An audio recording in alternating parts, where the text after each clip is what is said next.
الحمد لله نحمده ونستعينه ونستغفره ونؤمن به ونتوكل عليه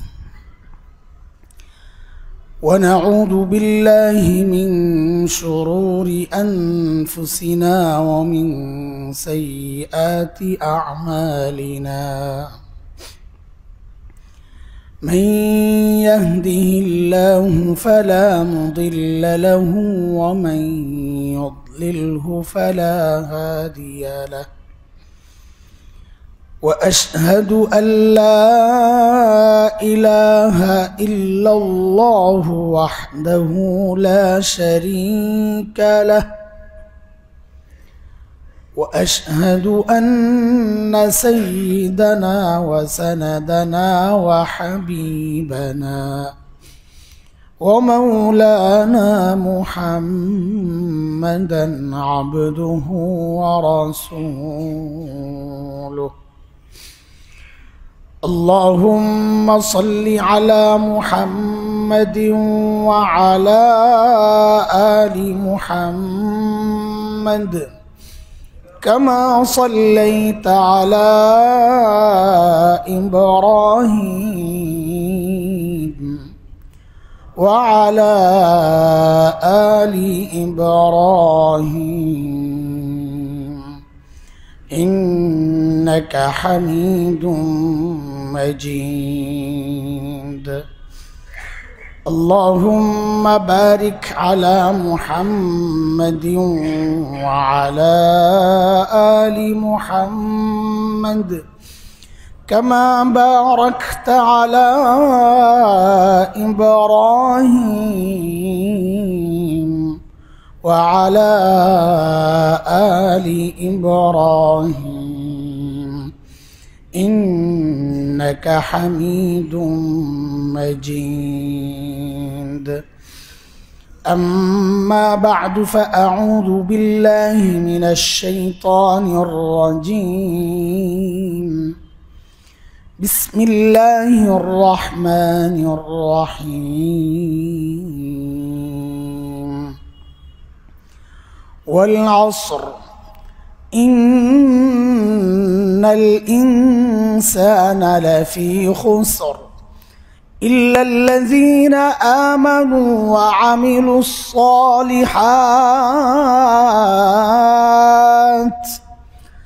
وعملوا الصالحات وتواصوا بالحق وتواصوا بالصبر آمنت بالله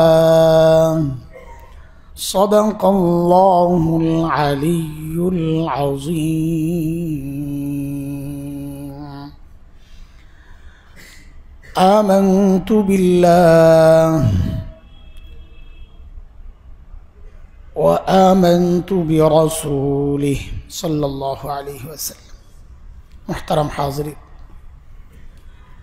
কোরআন আল কারীমের অত্যন্ত ছোট্ট একটা সূরা যার সাথে আমরা খুব পরিচিত সূরাতুল আসর নানান সময়ে নানান প্রসঙ্গে সূরার তাফসীর বা সূরাকে সামনে রেখে আমরা আলোচনা করেছি আজকেও বিশেষ এক উদ্দেশ্যে সূরাটা তেলাওয়াত করা একেবারেই ছোট সূরা 3 আয়াতের সূরা দেখতে ছোট হলেও সূরাটা তার আবেদন ছোট না ভেতর ছোট না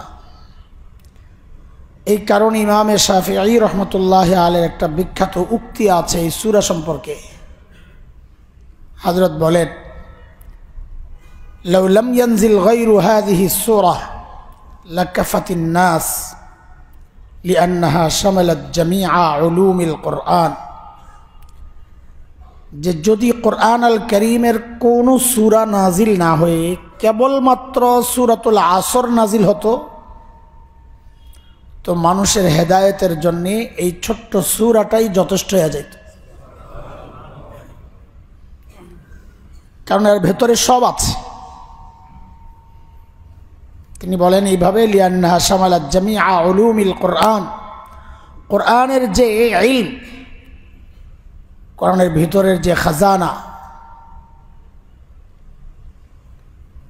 সব এই ছোট্ট সূরার মধ্যে আছে। আচ্ছা, মাঝখানে একটা কথা বলিনি, এটা বারবার বলি, আমরা আবারও বলি, কষ্ট নিলেও এই কাজটা কিন্তু করে ফেলবো, তখন জিনিসটা অসুন্দর লাগবে। সেটা হচ্ছে আমাদের কথা শুরু হওয়ার পর বাহির থেকে কেউ কাউকে ডিঙ্গায়া সামনে আসবে না, তাইলে কিন্তু আমি একদম বের করে দিব, তখন এটা অসুন্দর লাগবে। তার চেয়ে অসুন্দর কাজ তো আপনি করতেছেন, আরেকজনের কাঁধের উপর দিয়া ডিঙ্গায় ডিঙ্গায় আসতেছেন কেন? এটা আদব কায়দা কি আমরা শিখি নাই? এর নাম আদব, সামনে আসার নাম আদব। সামনে আসার মধ্যে কোনো আদব নাই, পরে আইসা। সামনে আসার লাভ তো তাদের জন্যে যারা আগে আইসা বসছে, পেছন থেকে আইসা সামনে আসার মধ্যে কোনো লাভ নাই, বরং মধ্যে বেয়াদবি। বেয়াদবি অন্যের কাদের উপর দিয়ে, আমি দেখতেছি মুরব্বীদের কাদের উপর দিয়ে পিছিয়ে পিছিয়ে পড়া লাফায় লাফায় আসছে, এটা কি? আর আপনারাও থামাইয়া দেন না কেন? পিছনে যারা আছে এই গেটের কাছে আশেপাশে, এই দারোয়ানির ভূমিকাটা আপনাদেরকে নিতে হবে, একদম পা ধরে টান দিয়ে বসায় দেবেন। এবারে বসায়, বাকিটা আমি দেখতেছি ইনশাআল্লাহ। এটা খুব খারাপ আমাদের, আমি খুব দৃষ্টি, আমি মাঝখানে ভুলে গেছিলাম কোন পর্যন্ত আসছি, শেষ করছি কিনা আয়াত, সাদাকাল্লাহ বলছি কিনা ওটাও ভুলে গেছি। মানে মিজাজটা এত বিগড়াইতেছিল ওই পোলাপানের লাফানি দেখা। আল্লাহ, আমরা পেছন থেকে কেউ সামনের দিকে আসবো না আল্লাহর রাস্তায়। যারা আগে আসছে তাদেরকে একটু মূল্য দেন। আপনি পেছন থেকে আইসা কেন এই লাইন ব্রেক করেন? এটা সব জায়গায় এই অভ্যাস আপনাদের, বোঝা গেল। কিছু মানুষ পাওয়া যায়, এয়ারপোর্টে গেলে দেখা যায় লাইন ধরে আসছি করে এই বক্সটা যেন আমাদের জিনিসপত্র রাখে, আসছি নিয়ে ভিতরে দিয়ে দিতেছে। কি ভাই আসেন না, আসেন না, এক ফ্লাইটই তো যাবো, আসেন না। এক ফ্লাইটেই যাবো, আমি যে দাঁড়ায় আছি, আপনি আমাকে ডিঙ্গায় সামনে কেন গেলেন? কিছু মানুষের স্বভাবই এটা, খালি আগে আগে যেতে চাবে। আপনার আগে যেতে হইলে আগে আসেন না কেন?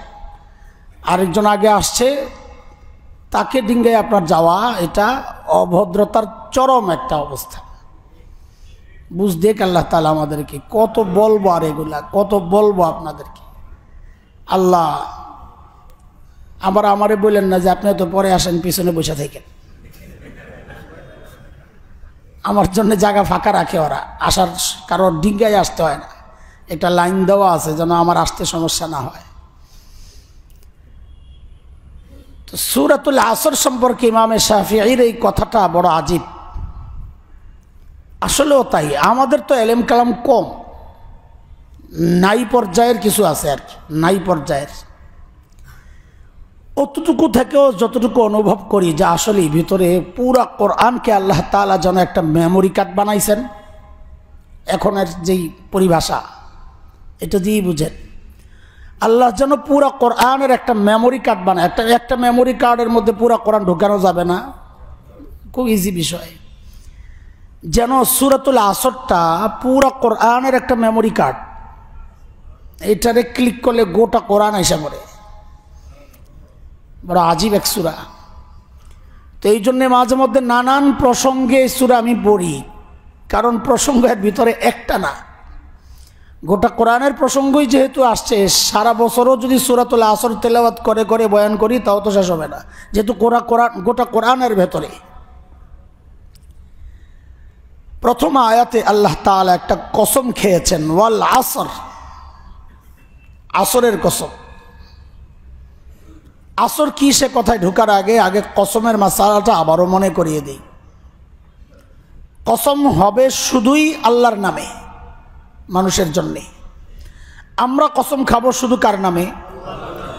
আল্লাহর নাম ছাড়া অন্য কোনো বিষয়ে কসম খাওয়া জায়েজ নাই, আর ওই কসমের কোনো মূল্যও নাই। ফাও আমাদের সমাজে কত রকমের কসম আছে, সুবহানাল্লাহ। মাথাটা শুয়ে বললাম, এটাও একটা কসম মনে হয়। বুকটা শুয়ে বললাম, আরে ভাই তোমার বুকের ভিতরে এতগুলা কফ, এটা শুয়ে বললে কি আসে যায়? বুকটা শুয়ে বললাম। আমার সন্তানের কসম, আর দুষ্ট বলাবেন তো আরেকটু আগে, প্রেমের কসম, ওনার প্রেমটা কত পবিত্র, ওইটার কসম খাইতেছে। লা হাওলা ওয়ালা কুওয়াতা। মায়ের কসম, বাবা আমার মরা মায়ের কসম, ভাই মরে গেছে, ওর কসম খায় কি লাভ তোমার? আজিবাজি কসমের প্রচলন আছে এই সমাজে, এগুলো সব ফালতু, কোনো মূল্য নাই এগুলোর, বরং কোনো কোনো ক্ষেত্রে না জায়েজ। কসম হবে শুধু কার নামে? কেন এটা? কারণ কসমের উদ্দেশ্য কি? কসমের উদ্দেশ্য হচ্ছে আমি কথা যার সামনে বলবো আমার কথাটাকে বিশ্বাসযোগ্য করার জন্য আমি আল্লাহর নামটা জুড়ে দিই, আল্লাহর নামে কসম খাই। আর বিশ্বাসের সর্বোচ্চ জায়গা হচ্ছে আল্লাহ তাআলা, এই জন্যে আমার কসম শুধু হবেই আল্লাহর নামে।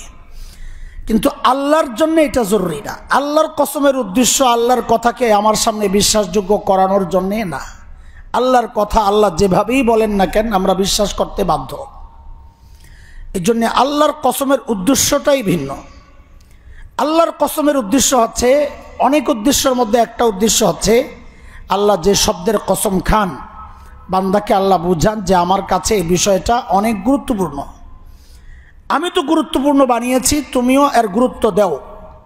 আল্লাহ কিয়ামতের কসম খাইছেন, আল্লাহ সূর্যের কসম খাইছেন, সকালের কসম খাইছেন, রাতের কসম খাইছেন। হ্যাঁ, সূরা ওয়াশ-শামসি ওয়া দুহাহার মধ্যে আল্লাহ চাঁদের কসম খাইছেন, জমিনের কসম খাইছেন। হ্যাঁ, আমার নফসের কসম খাইছেন, 7টা এক নাগারে কসম খাইছেন আল্লাহ তাআলা সূরা ওয়াশ-শামসের মধ্যে।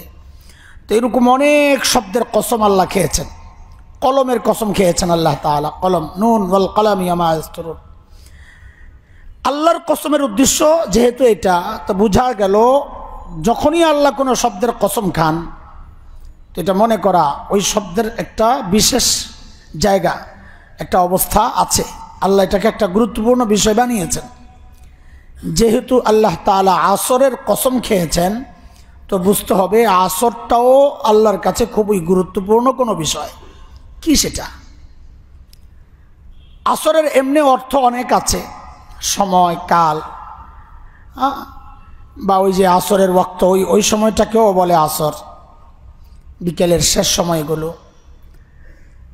আবার আসরের এক অর্থ হচ্ছে আমাদের জীবনটা, আমাদের গোটা জীবনটা আসর, এটাও একটা আসরের অর্থ।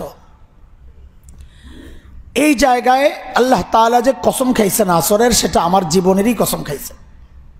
আল্লাহ যেন বলছেন, বান্দা আমি তোমার হায়াতটা যদিও অল্প সময়ের, আমি এটাকে অনেক দামি বানিয়েছি, থাকতে থাকতে মূল্য দাও, শেষ কিন্তু হচ্ছেই। এই জন্য ইমাম রাজি রহমতুল্লাহ আলাই তার তাফসিরে এক ব্যক্তির গল্প এনেছেন, কোনো এক তাফসির কারকের তাফসির তিনি এনেছেন, তিনিও নাম লেখেন নেই, আমরাও নাম বলবো কোত্থেকে। বাকি বিষয়টা এমন যে সূরা আসরের তাফসির আমি শিখেছি একজন বরফ বিক্রেতার কাছ থেকে। বরফ বিক্রেতা, বরফ তো স্থির থাকে না, খোলা রাখলে আস্তে আস্তে গলতে থাকে না, সময় যত যাবে বরফ কি হয়। তো এক বরফ বিক্রেতা, এখন তো এগুলো উঠে গেছে, আমাদের ঘরে ঘরে একাধিক ফ্রিজ ডিপ থাকার কারণে। ছোটবেলায় আপনাদের যারা ছোটবেলায় দেখছেন তাদের কথা বলতেছি, এই এখনকার ছোটরা না, আমাদের ছোটবেলায় আমরা দেখছি রাস্তার গলিতে গলিতে এখন যেমন টমেটো, এই ইয়ার আইটেম, লেবু, হ্যাঁ, ধনেপাতা, ঝালমুড়ির আইটেমগুলো নিয়ে বসে থাকে গলির মাথায় মাথায়। ওই সময় আমরা দেখতাম ছালা মোড়ায়া বরফ বিক্রি করত, শরবতের জন্য বরফ কেটে কেটে দিত, মানুষ কিনে নিত, ইফতারের আগে দিয়ে বরফ কিনে নিয়ে যেত। আচ্ছা আপনারা বলেন, বরফ যদি বিক্রি না হয় তো গলে গলে একসময় শেষ হবে না? শেষ তো হয়ে যাবে। তো এক বরফ বিক্রেতার বরফ বিক্রি হচ্ছে না, তখন সে বাজারে চিৎকার করা শুরু করছে এই বলে, ইরহামু মাইয়াযুবু রাসু মালিহি, এ ভাই যার মূলধন গলে গলে শেষ হয়ে যাচ্ছে তার উপর একটু দয়া করো ভাই। মানে আমার মূলধন, অন্য মূলধন বিক্রি না হইলে আমি সাথে করে নিয়ে যেতে পারবো, পরে আবার বিক্রির একটা অপশন থাকে। আবার ওই পত্রিকার মতন না, পত্রিকাও একই অবস্থা। আমার এক পরিচিত দুষ্ট মাদ্রাসা থেকে পালিয়ে গেছে, তো কি করবে? তো একজন বুদ্ধি দিয়েছে, তুমি কাজ করো, কিছু পত্রিকা কেনো, হাইটা হাইটা বিক্রি করো। তা আল্লাহর বান্দা কিছু পত্রিকা কিনছে, সারাদিন বিক্রি করে ওই অনেকগুলাই রয়ে গেছে, অভ্যাস নাই যেহেতু বিক্রি করতে পারে না, ওগুলা রাতে মাথায় দিয়ে ঘুমাইছে রাস্তায়। সকালে উঠে আজকে তাড়াতাড়ি শেষ করতে হবে, আবার পত্রিকা বেচা শুরু করছে। পাবলিক দেখে এটা কালকের পত্রিকা, অত বুঝে নাই যে কালকের পত্রিকা আর আজকে চলবে না, ওটার হায়াত শেষ। তো বলি সব জিনিস তো পরে বেচা যায়, এই কিছু জিনিস আছে যে পরে আর বেচা যায় না। এর মধ্যে বরফ একটা, আরে পত্রিকার তো অন্য কাজে লাগানো যায়, বরফটা গলে গেলে তো কোনো কাজেও লাগানো যাবে না। তো আল্লাহর বান্দা চিৎকার করে করে বলতেছে, ইরহামু মাইয়াজুবু রাসু মালিহি, আরে ভাই যার মূলধন গলে গলে শেষ হয়ে যাচ্ছে তার উপর একটু দয়া করো, একটু দয়া করো। মানে কি, বরফ কিনে আমাকে বাঁচাও। এইভাবে কান্না করতেছে, চিৎকার করতেছে। তো ওই ব্যক্তি বলেন, আরে এই লোকের এই চিৎকার দেখে আমার সূরা আসরের ব্যাখ্যা বুঝে আসছে। আল্লাহও যেন বলছেন ওয়াল আসর, এরে মানুষ তোমার হায়াতটা কিন্তু অল্প, বরফের মতো। সময় যত যাচ্ছে, বরফ যেমন গলে গলে মূলধন শেষ হয়ে যায়, এটাও কিন্তু তোমার মূলধন গলে গলে কিন্তু শেষ হয়ে যাচ্ছে। থাকতে থাকতে তার মূল্য দাও, থাকতে থাকতে মূল্য দাও।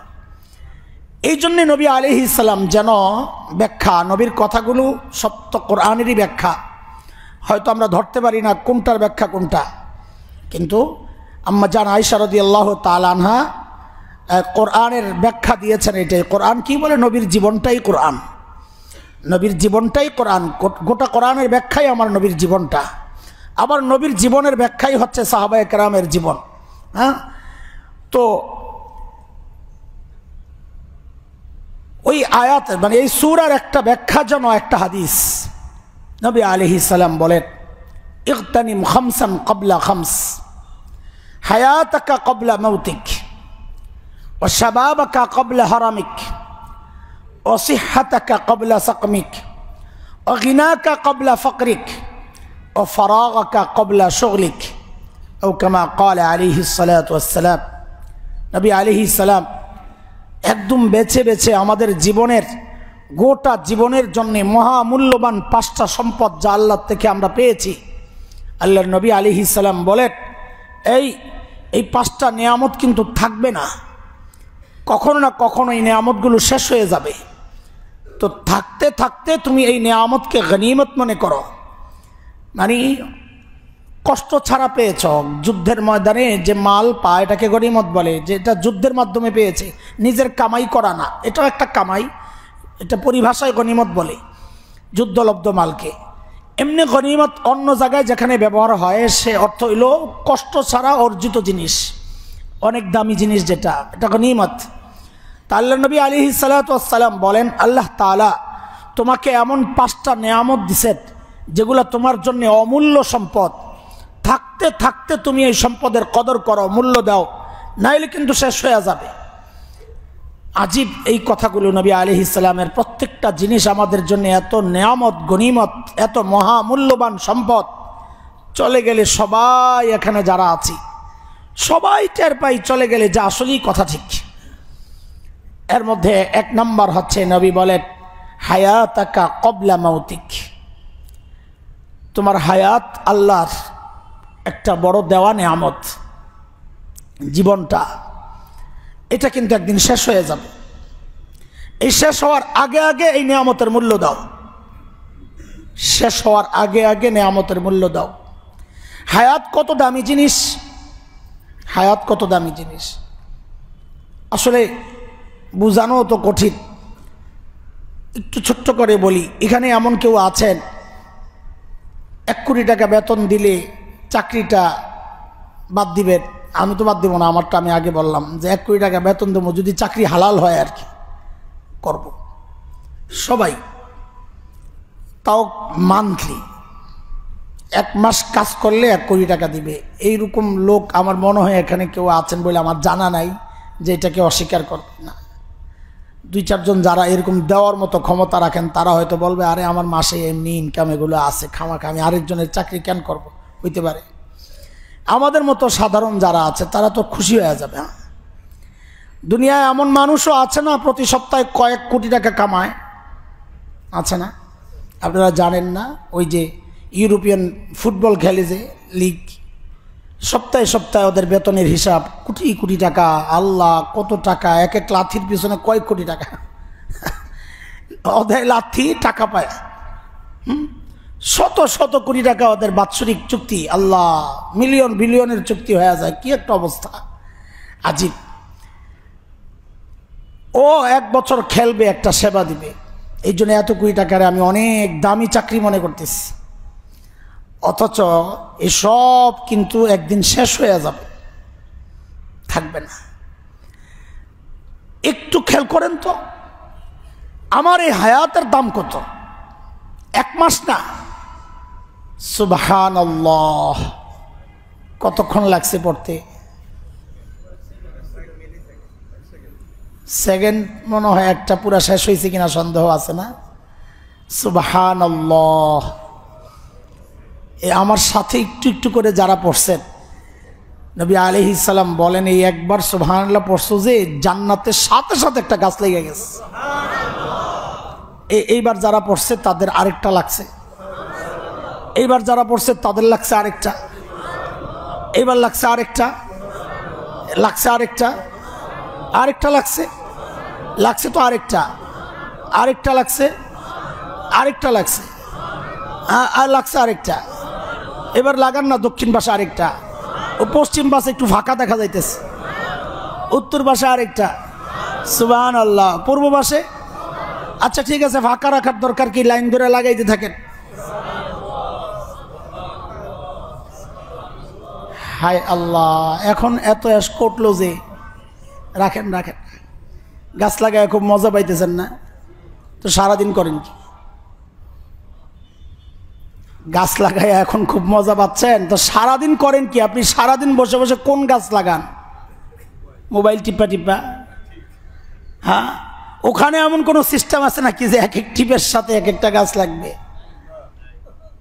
অথচ আমি আপনি সারাদিন বসে বসে টিপা টিপি করি, আমি আমার হায়াতের মূল্যটা বুঝলাম না। দুনিয়ার 1 কোটির চাকরি কেউ আমরা অস্বীকার করব না, অথচ এক একটা সুবহানাল্লাহর মূল্য কত হাজার কোটি। আল্লাহু আকবার। আরে তুলনাই তো হয় না। দুনিয়ার এই কোটি তো একদিন শেষ হবে, আমার মৃত্যুর সাথে সাথে এই কোটির মালিক আরেকজন হয়ে যাবে। অথচ ওই সুবহানাল্লাহ দিয়া যে মূল্যটা আমি পেয়েছি, এটা ভোগ শুধু আমিই করব, আর কেউ না। কতকাল? বলে কোনো কাল নাই, অনন্তকাল। এই ফাঁকি দিয়ে আবার লাগাইতেছেন, আপনারা তো বড় চালাক হয়ে গেছেন আপনারা। আমি কথা বলতেছি, উনি ফাঁকি দিয়ে গাছ লাগায়, আমার রেখা কই যাবেন আপনারা? আল্লাহ আল্লাহ আল্লাহ। চিন্তা করা যায়, ওইভাবে একটু চিন্তা করেন তো আপনার হায়াতের মূল্য কত। তার মানে 1 মাস যদি আপনি লাগাতার এইভাবে সুবহানাল্লাহ পড়েন তো কয় লক্ষ গাছ লাগবে, কয় লক্ষ গাছ লাগবে। আপনি আমাদের হায়াতের মূল্যটাই তো বুঝলাম না। সব বাদ, আপনি আরেকটা চিন্তা করেন তো অন্যভাবে। সেটা হইল ওই গাছ যে লাগাচ্ছেন, লাগতেছে কোথায়? কোথায়? তার মানে কি, ওই গাছ একটাও যদি লাগান, ওইটা বুঝাইয়া দিতেও তো আল্লাহ আপনাকে জান্নাতে ঢুকাবেন। তাহলে পাইবেন শুধু গাছ না, জায়গা সহ। কথাটা বোঝার চেষ্টা করেন। শুধু গাছ পাচ্ছেন না, কি পাচ্ছেন? জায়গা সহ। জায়গার পরিমাণ কত? একটা গাছও যদি লাগে, সেই জায়গার বিস্তৃতি কি? তো নবী আলাইহিস সালাম বলেন, যেই দুনিয়া তুমি দেখো, এইরকম কমপক্ষে 10টা দুনিয়া হবে ওই এক গাছের জায়গা। এই যে আমি একটা কথা বলতেছি, উনি আবার ফাঁকি দিয়া গাছ লাগায়। ও মূল্য বুঝা গেছে যে, এখন মূল্য বুঝে আসছে। অথচ এই সুযোগটা আল্লাহ আমাকে সারাদিন দিয়ে রাখছেন। একটু চিন্তা করেন যে সারাদিন আমি জান্নাতের কত কত নিয়ামত থেকে বঞ্চিত হচ্ছি। কেন? আমি আমার হায়াতের দাম বুঝি নাই, আমার এই জীবনের মূল্যটা আমি বুঝি নাই। সেই জন্যে আমি নগদ দেখছি দুনিয়া, বাস মস্ত বড়, খাওয়া দাও ফুর্তি করো, কিন্তু আমার মস্ত বড় জান্নাত যে আমি হারাচ্ছি, সেই চিন্তাই কারো নাই। আমি সহ, আমিও আপনাদের মতো না, আমি এক বড় আসামি। আমার মতো অনেকে আছেন, আমার মতো অনেকে আছেন, নিজের হায়াতের মূল্য বুঝি নাই আমরা। এই জন্য নবী আলাইহিস সালাম বলেন, ইগতানিম খামসান ক্বাবলা খামস হায়াতাকা ক্বাবলা মাউতিক। সময় কিন্তু চলে যাচ্ছে, এটা আখিরাতের মূলধন তৈরির একটা জায়গা। দুনিয়াকে আল্লাহ তাআলা বলেছেন, আল্লাহ নবী আলাইহিস সালাম বলেছেন, ফসল উৎপন্নের ক্ষেত, মাজরা বলি আমরা। চাষাবাদ করার জায়গা, এটা ঘর, থাকার ঘর কই? জান্নাত। যেখানে থাকে মানুষ ওখানে চাষাবাদ করে না, একটু বাইরে যায় চাষাবাদ করে, তাই না? তো আল্লাহর জন্য আমাদেরকে একটু বাইরে পাঠিয়ে দিয়েছেন চাষাবাদের জন্য, সেটা দুনিয়া, যে ওখান থেকে চাষাবাদ করবা আর ভোগ করবা ঘরে আইসা। ঘর কোনটা? জান্নাত। অথচ আমরা ওই চাষাবাদের জায়গাকে ঘর বানায় ফেলছি। হ্যাঁ, অনেক সময় থাকতে হয়, ঘর বানায় থাকতে হয়। যারা দূরের সফর, আমরা ইন্ডিয়াতে দেখছি, এরকম কেউ থাকছেন কিনা জানি না, একদম গ্রাম অঞ্চলে 8-10 কিলো দূরে চলে যায় ওরা। ওই মহিষ থাকে, স্বামী স্ত্রী, রুটি আর ওই দুধ নিয়ে চলে যায়, সারাদিন ওখানে থাকে। একটা ছাউনির মতো বানায় এনে ক্ষেতের মাঝখানে, ওটার মধ্যে থাকে, সারাদিন কাজ কারবার করে, আবার ওই মহিষের গাড়িতে করে সন্ধ্যায় ঘরে ফেরত আসে। তাদের জীবনটা এমনই। তো ঘরও বানায়, আমরা সেই ঘরটাই বানাইছি দুনিয়ায়, কিন্তু আমি ভাবতেছি এটাই আমার চূড়ান্ত ঘর। আমার অরিজিনাল বাড়িতে আগুন লাগাইয়া দিছে, ওইদিকে আমার কোনো মনোযোগ নেই। আমার তো ঘর আছেই, ক্ষেতের মধ্যে যেই টেম্পোরারি ঘর বানাইছি ওইটাকে আমি আমার আসল ঘর বানিয়ে ফেলছি। এই মানুষের মতো বোকা কে আছে বলেন আপনি? আরে আমার কথাই বলি না, আমার মতো বোকা কে আছে যে তার আখিরাত শেষ করে দুনিয়া বানাইতেছে? আমার মতো অধিকাংশই এই কাজ করতেছি, নিজের আখিরাত বরবাদ করে নিজের দুনিয়া সাজাইতেছি। অথচ আল্লাহ আমাকে পাঠাইছেন দুনিয়া বরবাদ করে আখিরাত সাজাইতে। তো আল্লাহ তাআলা বলেন, ওয়াল আসর, তোমার সময়টা বড় দামি, আমি তো বানাইছি, আমি জানি কত দাম। এই অল্প সময়ে তোমাকে কামাইতে হবে অনন্তকালের জীবনের পুঁজি সম্বল। তো এই অনন্তকালের জীবনের পুঁজি আর সম্বল কামানোর সামর্থ্য এই অল্প টাইমে কিভাবে সম্ভব? তো আল্লাহ নানান প্রক্রিয়া রাখছেন। কখনো আমাকে একটু কষ্ট দেন, তা আমার জন্য একটা কিছু বরাদ্দ দিয়ে দেন। থাপ্পড় দিছে, বাচ্চা কাঁদতেছে, আচ্ছা কান্না করো না আব্বু, তোমার এই চকলেট দিব না, এই চকলেট দিয়া কান্না থামাইস। তো আল্লাহ তাআলা আমাদেরকে নানান সময় কষ্ট দেন, ঠিক আছে কান্না করো না, তোমার এর পরিবর্তে জান্নাতে দিয়ে দিব। হ্যাঁ, এইভাবেই তো আমাদের জন্য জান্নাতের পুঁজি বাড়তেছে। এটা একটা প্রক্রিয়া। আমরা অনেক সময় দেখি অনেক নেককার মানুষ জীবনের শেষ সময়টা লম্বা সময় অসুস্থ থাকেন, তার কষ্ট কষ্ট কষ্ট। তো অনেকে চিন্তা করি এমন নেককার মানুষটাকে আল্লাহ এত কষ্ট দিতেছে, মনে হয় কোনো পাপ আছিল গোপনে যা আমরা জানি না। বিষয়টা এমন না, বিষয়টা এমন নাও হতে পারে। সেটা কি? সেটা হচ্ছে দুনিয়ায় থেকে তিনি যে ইবাদত করছেন, আল্লাহ তার উপর এত খুশি হয়েছেন, জান্নাতে আল্লাহ বরাদ্দ যেটা দিয়েছেন তার ইবাদতের সাথে কোনোভাবেই মিল হয় না, কিন্তু বরাদ্দ হয়ে গেছে। তা আল্লাহ কী করেন? নেওয়ার আগে যে আরেকটু কষ্ট দিয়ে ওই বরাদ্দের উপযোগী বানান। এই কষ্ট তার মর্যাদা বাড়ানোর জন্যে, যে পোস্ট যেটা দিছি জান্নাতে আখিরাতের জন্যে, এতটুকু আমল হয় নাই কিন্তু আমার পছন্দ হয়েছে যতটুকুই করছেন। এখন একটা ব্যালেন্স করার জন্যে আল্লাহ তাআলা কখনো কখনো তার নেককার বান্দাকেও কষ্ট দেন। দেন কেন? আখিরাতের মর্যাদা ওই বাড়ানোর জন্যে। হ্যাঁ, একটু খেয়াল করলে হয় বিষয়গুলো। আহারে কি করতেছি, আহারে কি করতেছি, সময় কিন্তু থাকছে না। আমার সময়টা তো ফিক্সড, আমাকে আল্লাহ সৃষ্টি করার আগেই আমার সময় নির্ধারিত। এটাকে আমরা বলি আজাল। আজাল, ঠিক আছে ঠিক আছে, এই একটু সমস্যা আছে, বসো তুমি, বসো বসো। একটু সাদা সিধা মানুষ, এটার শরীয়ত এদের ব্যাপারে ছাড় দিছে, আমরা চিনি তো এই জন্য বললাম, ঠিক আছে। আর নগদ অ্যাকশন নিলে তো সমস্যা, বললাম আর কি। কালকের থেকে আবার আগামী জুমার থেকে এটা অ্যাকশন শুরু করেন। আজকে তো শোনে নাই সে, আজকে যারা এখন ঢুকবে তারা তো শোনে নাই। হঠাৎ করে পা দিয়ে টান দিলে তো সে আবার দিবে আপনাকে একটা, এবার আরেক বিপদে পড়বেন। শেষে আমি হুকুমের আসামি হয়ে যাব শেষে লাগালাগির। আগামী সপ্তাহে সবাই পিছন থেকে, কেউ সামনের দিকে আসবে না ইনশাআল্লাহ। আল্লাহ নবী আলাইহিস সালাম বলেন, তুমি তোমার হায়াতের মূল্য দাও, সময় কিন্তু ওই বরফের মতো গলে গলে শেষ হয়ে যাচ্ছে। একদিন আফসুস করবা, হারে কি করলাম। হাসরের আফসুসের মধ্যে একটা আফসুস এটা, ইয়া লাইতানি কদ্দামতু লিহায়াতি, আরে সময় মতো যদি একটু পুঁজি বানায় আসতাম তো আজকে আর এই বিপদে পড়া লাগে না। পুঁজির জন্যে আমাদের প্রত্যেকের আফসোস করতে হবে। পুঁজির জন্যে, পুঁজির অভাবে প্রত্যেকের জন্য আফসোস অপেক্ষা করতেছে। কোরআনে যেহেতু আসছে আফসোস করার, আল্লাহ যদি দয়া করে মায়া করে মাফ করে দেন সেটার হিসাব ভিন্ন। আমি নিয়মের কথা বলতেছি। নিয়ম তো গুনাহ করলে জাহান্নামে যাব। এখন আল্লাহ যদি মাফ করে দেন এটা আল্লাহর ইচ্ছা। এই জন্যই তো আল্লাহ নিজের নাম রেখেছেন মালিক ইয়াউমিদ্দিন। আমি বিচার দিবসের মালিক, বিচারক না। বিচারক হলে নিয়ম মতো বিচার হইতো, আর মালিক হওয়ার কারণে নিয়মের বাহিরেও বিচার হইতে পারে। গুনাহ করছি আল্লাহ সব মাফ করে আমারে জান্নাত দিয়ে দিবেন, এটাও হইতে পারে। কিন্তু আমরা ওই আশায় গুনাহ করব না, ওই আশায় বসে থাকবো না। আমরা নিয়ম মতো চলবো, তো আল্লাহ তাআলা এমন কিছু দিবেন যা আমি আশাও করি নাই ইনশাআল্লাহ তাআলা।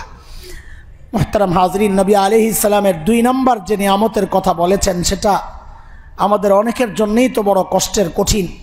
সেটা কি? নবী বলেন, ও শাবাবাকা ক্বাবলা হারামিক, যৌবনের মূল্য দাও যৌবন থাকতে থাকে, বার্ধক্যের আগে আগে। যুবক যারা আছো, আল্লাহর ওয়াস্তে বলি, দেখো আমিও তো তোমাদের মতোই যুবক ছিলাম। আল্লাহকে সাক্ষী রেখে বলছি, মাঝে মধ্যে কলিজা মোচড় দেয়। আয়নায় যখন দেখি আহারে নিজের দাড়ি সাদা, চুল সাদা হয়ে গেছে, তখন বুঝি কি হারায় আসছি, কি হারায় আসছি। মন তো অনেক কিছুই চায় কিন্তু পারি না। কারণ কি? বয়স তো হয়েছে, কম তো হয় নাই। 50-এর ঘরে পড়ে যাচ্ছি, 48 তো শেষ হয়ে গেছে। তো এভারেজ বয়স আর কয়দিন বাঁচব?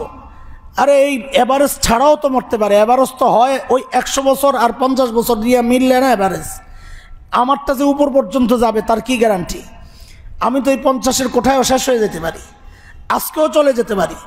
কিন্তু আফসোস যেটা লাগে, যাহারে এখন যে বুঝ চলতেছে, এই বুঝটা যদি আমার 30 বছর আগে হইতো। আহারে আহারে, প্রত্যেকটা দিন যদি 2 রাকাত করে সালাতুল নফল নামাজ যদি পড়তাম, হ্যাঁ 2 রাকাত করে প্রত্যেক দিন নফল নামাজ পড়লে এই সারা জিন্দিগিতে কতগুলো নফল নামাজ আমার জমা হইতো। আহারে কি করলাম! আরে প্রত্যেক দিন একবার করে ইস্তেগফার যদি পড়তাম তো আজকে আমল নামায় কতগুলো ইস্তেগফার জমা হইতো। আহারে কি করলাম!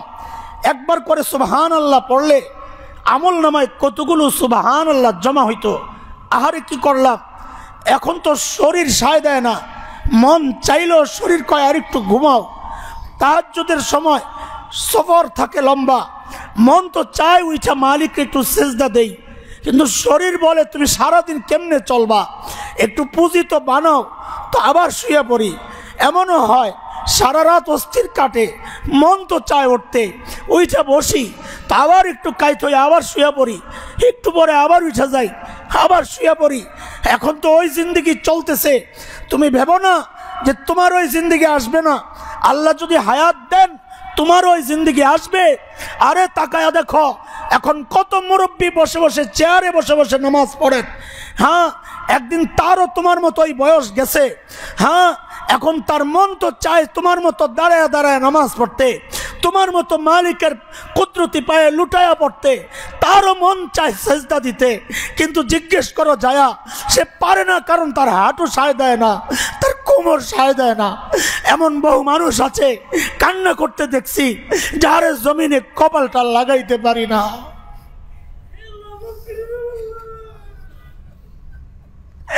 মন তো চায়, মন তো চায়, শরীর তো সায় দেয় না। যুবক থাকতেই জীবনের কদর করো। সারা দুনিয়া তোমার বিরুদ্ধে, সারা দুনিয়া তোমার বিরুদ্ধে। তোমার সেই শক্তি আছে এখন গুনাহ করার, আবার তোমার সেই শক্তি আছে এখন জান্নাত তৈরি করার। সিদ্ধান্ত তোমাকে নিতে হবে যুবক। না হয় একদিন আফসোস করবা, এই হাসান জামিলের মতো বসে বসে কান্না করবা, রাতে উঠে বসে বসে কান্না করবা, কিন্তু লাভ হবে না, লাভ হবে না। মন চাইবে সেজদা দিতে, সেদিন সেজদা দিতে পারবা না, পারবা না। এই বুড়াদেরকে জিজ্ঞেস করো, এখন মন কত চায় ইবাদত করতে, কিন্তু পারে না, পারে না।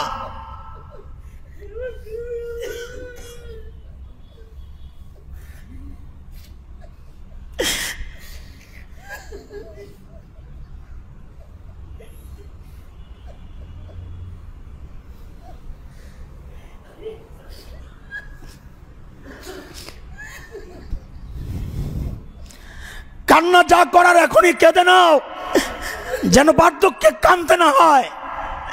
বার্ধক্যে কানবা তখন পারবা না কিছু করতে।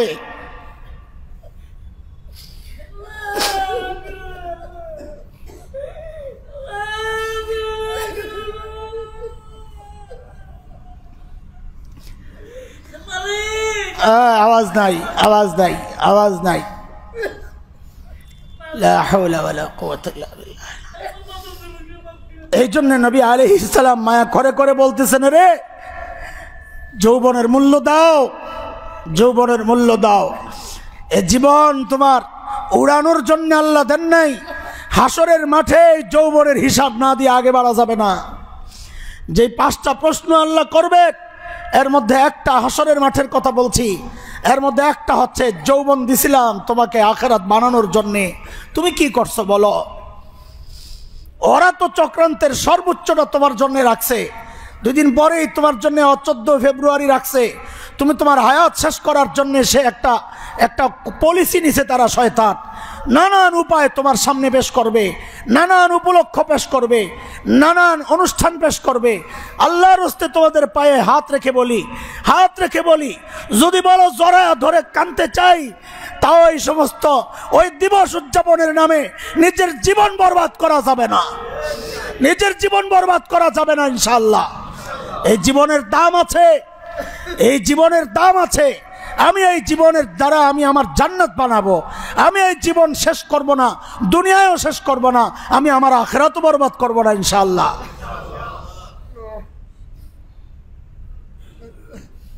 এক একটা উপলক্ষ আসে আমার ঈমান শেষ করার জন্য, ওরা চক্রান্তে মাতে। এখন থেকে তশকিল শুরু করো সঙ্গীদেরকে যে আগামী 14 ফেব্রুয়ারি আমরা কোনো গুনাহ করব না। এই উপলক্ষে নিজেও প্রতিজ্ঞাবদ্ধ হও, নিজেও প্রতিজ্ঞাবদ্ধ হও, অন্যদেরকে উৎসাহিত করো। যারা অনলাইনে কাজ করো, অনলাইনে এগুলো দাওয়াত দাও। জাল্লাহর হস্তে তোমাদের পায়ে হাত রেখে বলি, জাল্লাহর হস্তে এই নোংরামিতে আমরা জড়াবো না ইনশাআল্লাহ। আমাদের কোনো বন্ধু বান্ধব জড়াবে না। আপনাদেরকেও বলি, নিজেদের সন্তানদেরকে রুখেন, নিজের মেয়েটাকে আটকান। কার হাতে তুলে দিচ্ছেন নিজের মেয়ের ইজ্জত? কিসের ফুর্তি এগুলা? কি শুরু করেছেন আপনারা?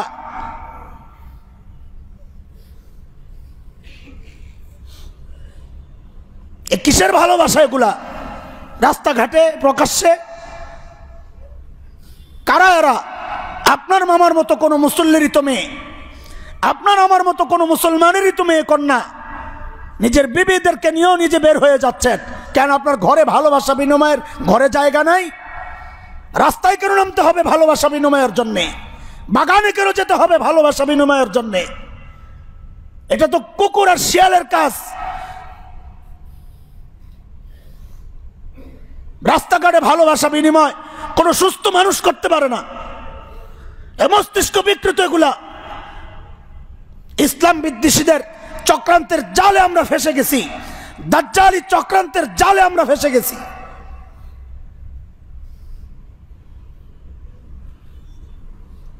এগুলোর বিরুদ্ধে বললে আপনি আমাকে সুশীল, আমার সামনে আপনি সুশীল হয়ে যাবেন। কেন হুজুর স্বামী স্ত্রীকে ভালোবাসবে না, বাবা কন্যাকে ভালোবাসবে না? বাসবে, মানা করছি নাকি আপনাকে? কিন্তু এই দিনে কেন আপনার ভালোবাসা একদিন উঠলে উঠে কেন? এর ইতিহাসটা পড়েন নাই আপনি? নাম ছিল ভ্যালেন্টাইন ডে, বাংলাদেশে হয়ে গেল বিশ্ব ভালোবাসা দিবস। দুনিয়ার কোথায় এটাকে বিশ্ব ভালোবাসা দিবস বলে? আপনারা এই তর্জমা কই পাইলেন বলেন আমাকে? এটা যৌক্তিকতা তো থাকবে। এই তর্জমা সুকৌশলে আপনাদের সামনে পেশ করা হয়েছে কেন? যেন ওই নোংরামির ইতিহাসের দিকে আপনার নজর না যায়। কারণ ভ্যালেন্টাইন বললেই তো একটা নোংরা ইতিহাস আমার সামনে আসবে। এই জন্য ওরা আর সুকৌশলে ভ্যালেন্টাইন বলে না, এখন নাম পাল্টায় দিছে ভালোবাসা দিবস।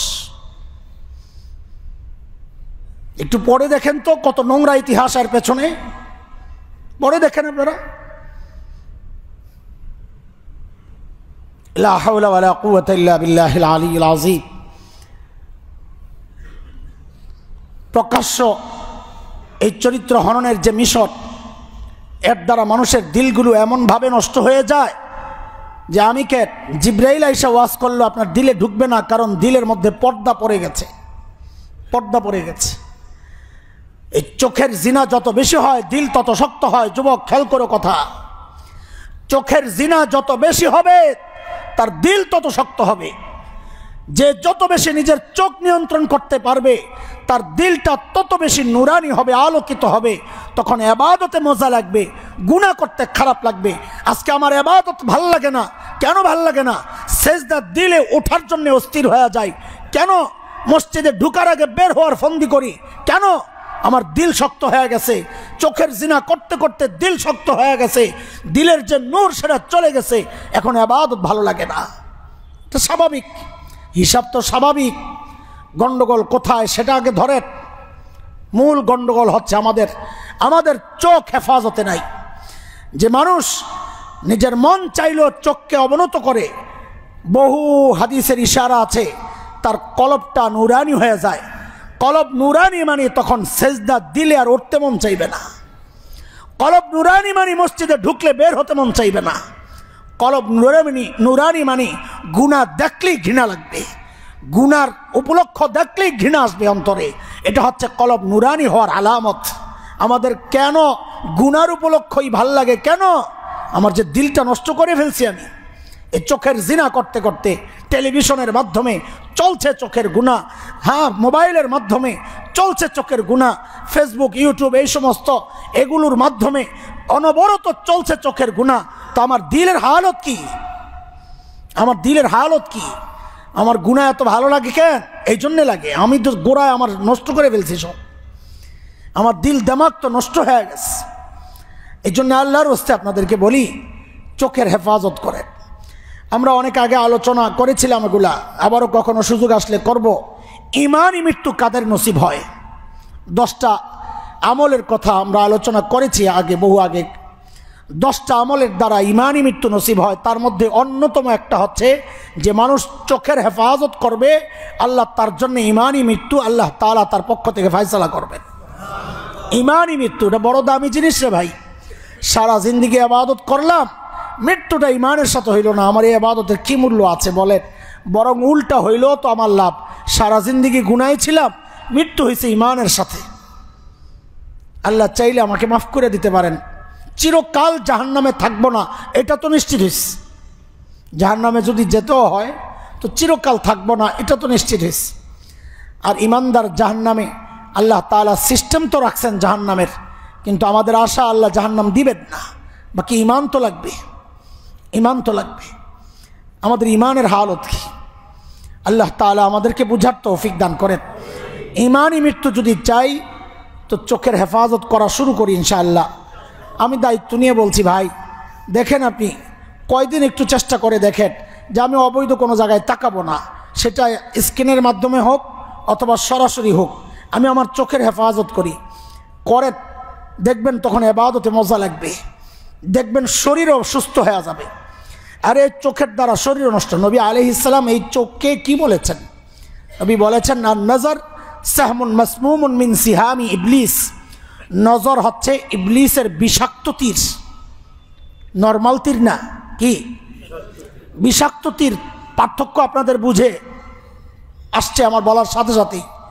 নরমাল তীর বিদ্ধ হইলে জখমে ওষুধ লাগাইয়া দিলে জখম ভালো হয়ে যাবে, কিন্তু বিষ মাখা তীর আঘাত করলে তাইলে ওই রক্তের সাথে বিষটা লাগার সাথে সাথে রক্ত যেহেতু সারা শরীরে দৌড়ায়, মুহূর্তের মধ্যেই বিষটা গোটা শরীরে ছড়ায়া যায়। তো তখন আর ওই ওষুধ উপরে লাগাইলে কাজ হয় না, তখন ওই বিষকে নষ্ট করার জন্য যদি কিছু থাকে ব্যবস্থা ওইটা করতে হয়। সেটা মারাত্মক অবস্থা, মৃত্যু আসে। কিন্তু যদি উপরে লাগতো শুধু বিষ ছাড়া, তাহলে ওষুধ লাগাইলে ভালো হয়ে যেত। নবী আলাইহিস সালাম বলেন এই নজর হচ্ছে ইবলিসের বিষাক্ত তীর। সেটা যখন মারে কারো শরীরে, যখন বিদ্ধ হয়, মানে সে যখন অবৈধ জায়গায় তাকায়, তখন এটা বিষের মতো সারা শরীরে ছড়ায়া যায়। মানে কি এই কথার মানে হচ্ছে তখন গুনার যত শক্তি আছে শরীরের, এই চোখের কারণে সমস্ত শক্তিগুলো গুনাহ করার জন্য জেগে ওঠে। তখন কানটা, ওই যে মেয়েকে দেখেছে সে কান ওই মেয়ের একটু কথা শুনতে চায়, জবান গুনাহ করতে জেগে ওঠে, ওই মেয়েটার সাথে জবান একটু কথা বলতে চায়, হাত গুনাহ করার জন্য জেগে ওঠে, ওই মেয়েটাকে একটু স্পর্শ করে দেখতে চায়। তখন সব অঙ্গ প্রত্যঙ্গ গুনার জন্য জেগে ওঠে, তাকে কাছে পেতে চায়। কেন? ওই নজরের দ্বারা গুনার শক্তি, গুনার যে বিষ, ইচ্ছার যে বিষ, ওই বিষ গোটা শরীরে ছড়ায় গেছে। এখন সারা শরীরের সমস্ত গুনার শক্তি তখন গুনাহ করতে জেগে ওঠে।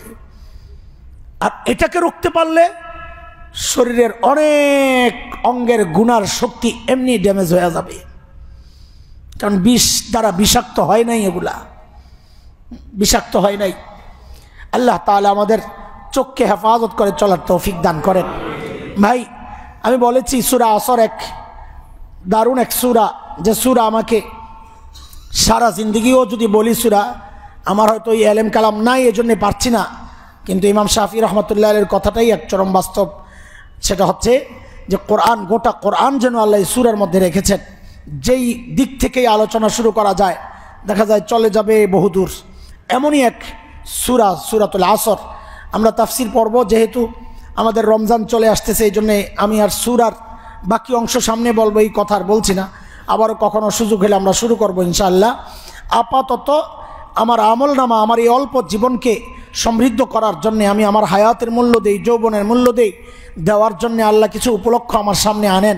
সেই উপলক্ষের মধ্যে একটা আসতেছে এই যে নিসফে শাবান, হ্যাঁ, আমরা যাকে শবে বরাত নামে চিনি। যদিও আমরা আরেকটা জুমা পাবো ওই বিষয়ে আলোচনার জন্যে, তবে আপনাদের কাছে একটা দাওয়াত, সেটা হচ্ছে যে নবী আলাইহিস সালাম শাবান মাসে সবচেয়ে বেশি রোজা রাখতেন। এটা তো আমরা জানি না, এ আলোচনা হয়েছে বহুবার। আম্মা জান আয়েশার একটা হাদিস থেকে এটা খুব বেশি শক্তিশালীভাবে প্রমাণিত হয় যে কতটা রোজা রাখতেন নবী আলাইহিস সালাম। আম্মা জান বলেন, আমরা আমাদের ভাঙ্গা রোজা রাখতাম শাবান মাসে। ভাঙ্গা রোজা বুঝেন তো?